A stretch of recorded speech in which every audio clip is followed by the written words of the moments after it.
And distinguished ladies and gentlemen, shall we put our hands together for our chairman Prof for this great novelty and making this center for excellence in learning an attractive institution that will train potentials in our creative space. And that's how it gets started. Creativity knows no boundary. And creativity also thrives in freedom. And we've seen how expressly Sister Pioko and our brother, wasn't that beautiful? Let's appreciate that.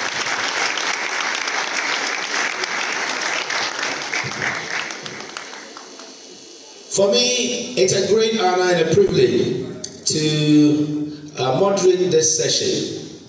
When I was coming into the auditorium, I was reflecting memory about almost 15 years ago here, and little did I know that this great institution was going to shape my thoughts and actually, help me to get to that pedestal in society that I can feel so much confidence in myself. So thank you so much for coming. At this juncture, I'd like to acknowledge UNESCO, Ghana Tourism Authority, CDD, and Co-Ghana. And as the theme suggests, evolution in dreams, art and culture. Evolution in dreams. Dreams. Of dreams. The evolution of dreams. We all dream, don't we? Sorry, who said you don't dream? Oh no, we all dream. We all have dreams. But as to how to translate the dreams into reality, and that is where we are saying great minds demonstrating or displaying their dreams. Their dreams are the expressions that they are demonstrating. A lot of people have underestimated the power of creative people. We think that creative people are people who are not academically good. And that is why in the past, if you're not doing well in the sciences and the mathematics, they push you to go and learn artisanal skill work. It's sad. But now the narrative has changed. A creative person has become the president of Ukraine and has proven himself to be one of the most effective, very powerful, dynamic persons, even in the face of global challenges. And as our boss from CDD rightly said, creative people are very powerful. They can make you smile, they can make you cry, they can make you happy, they can make you sad. They are very influential people. And why I deem this initiative very laudable is to bring the creative minds to that center of excellence to shape the thoughts and the creative process. Today we have a lot of people on social media who discovered their creative abilities and they are doing their own thing. Creativity thrives in freedom. However, you need a foundation, you need a principle, you need something that can guide you, navigate you through the creative process, and GIMPA is leading the way. Let's appreciate them once again.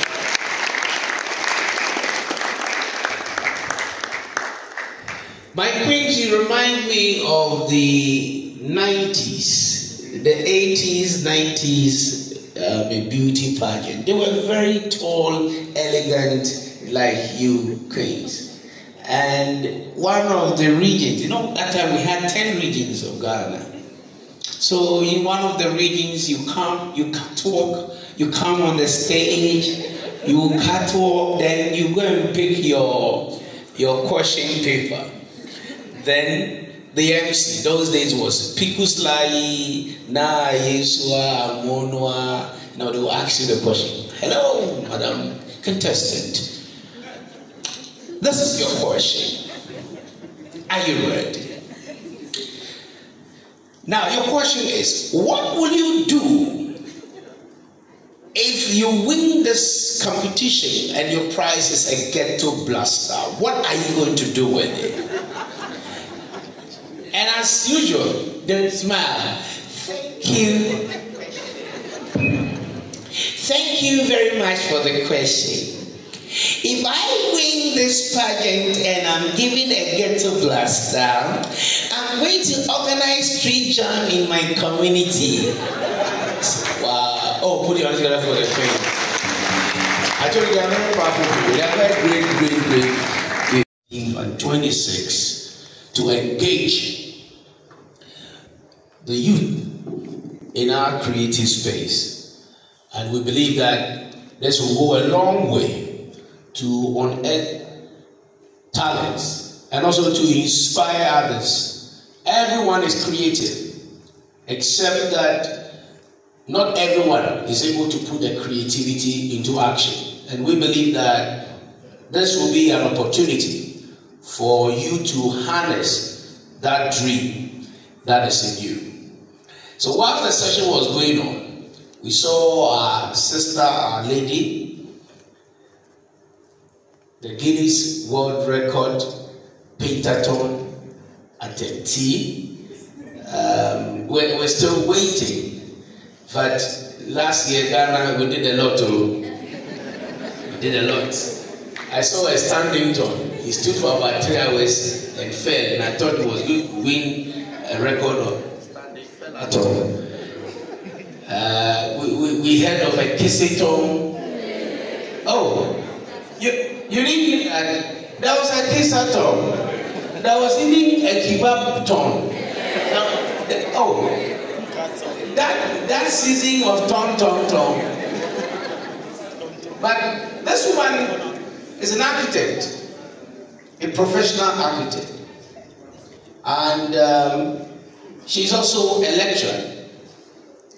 She's a lecturer at Accra Technical University, and she's been a very wonderful woman with creativity, especially painting. And one thing I admire about her, she's inspired by herself. And most of her paintings, today is the first time I'm seeing her doing something not too, I don't want to say this, it's not abstract. This is actually a whole, she will tell us what this whole painting is about and whether she had this in mind before coming here. And if you took notice of the time that she did, she liked painting, caps, booties, and I bought one of her paintings and I got problem at home. Yeah, in fact, she's good. Let's welcome Madam Paniki to give us a brief commentary or narration on this painting. Good afternoon. Good afternoon. It's been a while, but I know you're very active. The other day to the British Museum. Did you go to the British Museum? Yeah. Wonderful. Oh, let's appreciate it. We have even if you didn't get the Guinness World Record painting ton, you go to the British Museum, haven't you? It's a great achievement. And you met His Majesty Otumfuo. Yes. Oh, let's appreciate that. You've done it all. So tell us about this painting. I was just listening to Abeiku as she recited the poem, and what came to mind first was a caterpillar metamorphosizing into a pupa, and then finally into a butterfly.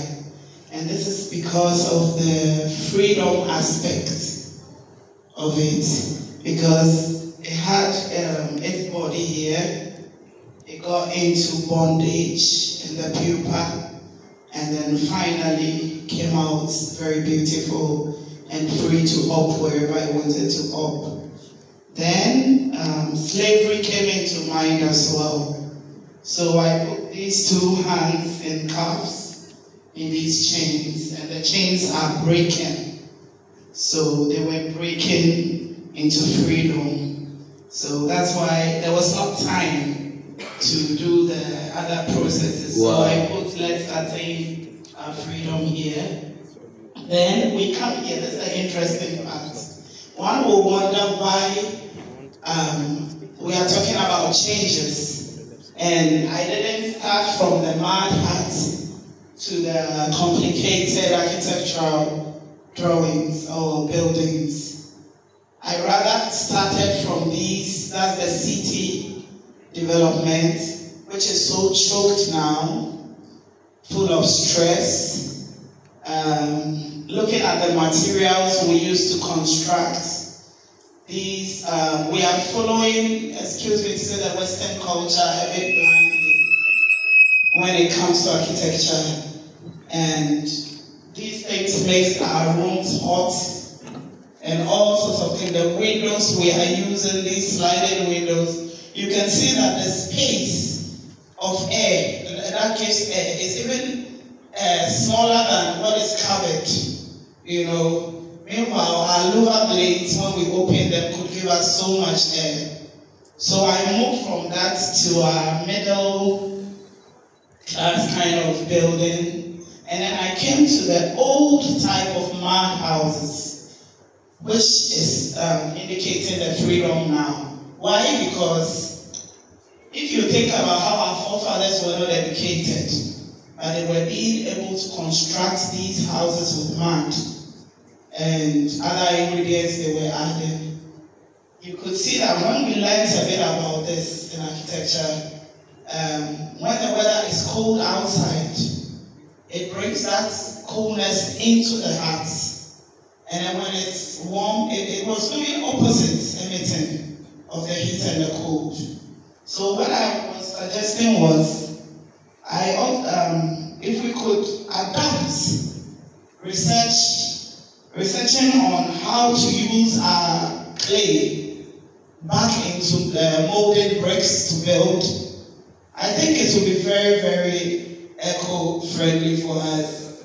Yes, from how our beauty queens are saying. So that is why I put the mud arts here, and I put our Independence, the lifestyle square on it to show how it will bring out our freedom and comfortability. So as usual, you can see someone like Abeiku in the corner there, thinking aloud all these things in the paintings. This is to show that paintings can speak to people. Thank you very much. Thank you, Madam Kaniki. Wow. The part that got me is Abeiku. Yeah.